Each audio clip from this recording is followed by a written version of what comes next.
Right is Right, Technique 16 from Teach Like a Champion 3.0. Hello, I'm Daniel Lowe, and we're going to be talking about Right is Right today. That's Teach Like a Champion 3.0, Technique 16, although Right is Right is also in Teach Like a Champion 2.0 and in the original as well. This comes from the academic ethos section. So first question is, what is Right is Right? Right is Right takes a partially correct answer and moves it to a truly correct answer. You'll remember if you watch the video on No Opt Out, it takes a non-answer and moves it to a correct answer. This one takes a partially correct answer, or as we'll see a little bit later, maybe an off-the-track answer, and moves it to a truly correct answer. It also makes sure that teachers are accurately evaluating students formatively, because a lot of times we will fill in the gaps for the students and then assume that they knew something that they didn't know. So being kind of strict about making sure that correct answers are correct helps us understand better how our students are doing and where their weak points are. It keeps teachers from rounding up, first of all. So a lot of times we will get an answer that's partially correct, and then we will improve that answer for the student and feed that back to the student. And then we'll kind of count that answer as fully correct when it was not fully correct. And in our mind, we will register that as correct. This also affects the students, so the students can end up believing that they answered correctly or well enough when they did not, in fact, answer correctly or well enough. They weren't precise enough. They didn't use the correct vocabulary. They didn't do something like that. So they'll continue to make the same error again and again. And the third point is that using Right is Right avoids eroding student trust. Because if we feed back the correct answer to students and they know what they answered was not right, but then we do use precise praise or we give some general praise saying, hey, you did a good job on that question, they'll know in their heart that they didn't do it well. And that will make them question us as teachers. Are they praising me all the time for stuff that I'm just doing wrong? I'm just giving half effort and I'm still getting full credit? How does that work? So we want to make sure that we hold out for completely right. I'm a secondary math teacher. I work with English language learners a lot, and this can lead to a problem where students are not precise in their language. And it's a problem with normal math students too, but it's more of a problem for English language learners. So let's say we're talking about two angles or two triangles being congruent. Congruent means they have the same size and the same shape, and it's a specific math word, the technical word that students need to learn how to use. So if students are describing their thought process to me or answering a question, they say, oh, those two angles are the same.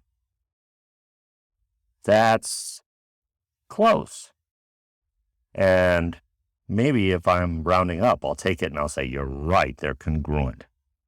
So that's the kind of thing we're talking about. Or maybe a student will use the word angle instead of triangle. That's a common problem that I see in my English language learners. We need to make sure that they use that correctly and get practice with using that correctly. So we want to make sure that they are all the way right. They're all the way right. And then when we finish this question and answer, or they finish their explanation, we want to make sure that they are actually right when we say that they're right.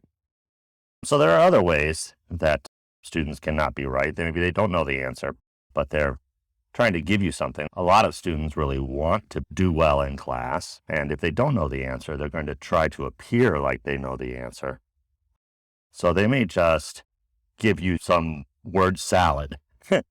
Try to throw everything at you. Throw the spaghetti at the wall and see what sticks. They may say 17 different things, and one of those is right, and then you as the teacher latch onto that. You need to not allow them to do that. You need to ask them which one they want.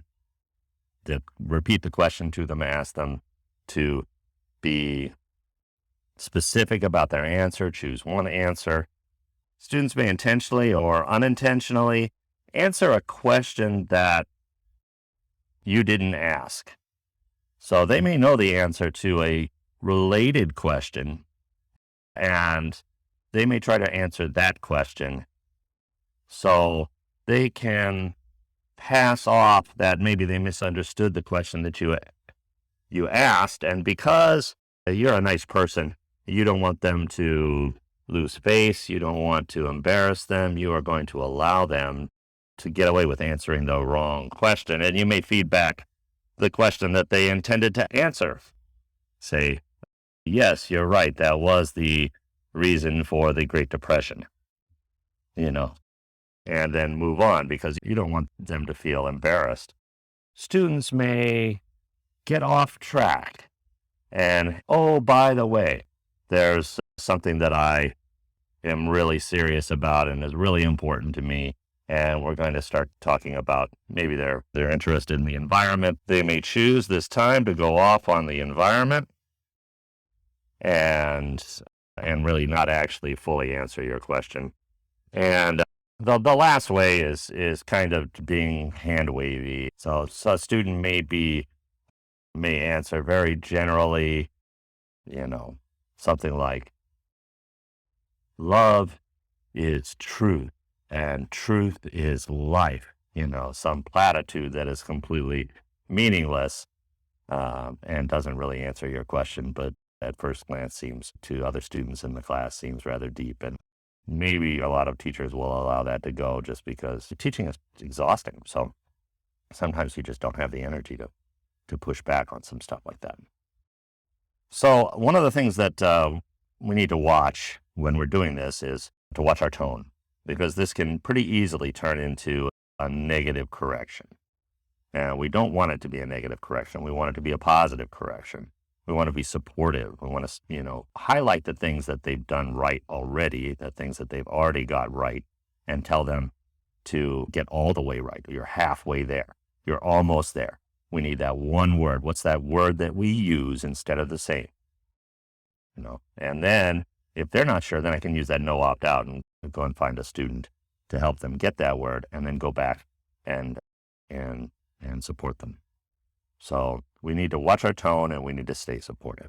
So the next section I've titled In Defense of Scripting.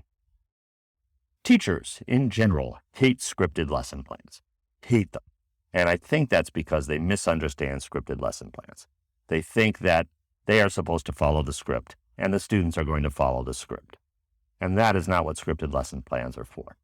I'm not really big on entirely scripted, but for a questioning technique, scripting is really important. You want to script your questions and you want to script the kind of answer that you expect so that you know when you don't get that answer, what the answer should look like. So you know what a good quality exemplar answer is to the questions you're going to ask. And you also know what questions you're going to ask, which a lot of teachers go into the classroom not knowing. But that's outside of the scope of this technique. But scripting helps us understand what questions we're going to ask and what the answers should look like. So I think if you're really anti-scripting, you need to frame it a different way. Frame scripting as this is kind of what should happen in the class, and this is what we should be working towards, instead of you need to be reading a script out loud. And I know some districts in the U.S. actually require their teachers to read the script, but that's not really what scripting is for. So scripting is for us understanding exactly what's going to happen in class and kind of work towards all contingencies, but especially in context of this technique, it's for questioning technique and knowing what a good answer looks like. Well, I want to thank you for listening to an explanation of Right is Right. This is Teach Like a Champion Technique 16 from Academic Ethos. I'm Daniel Bodansky, and have a great day.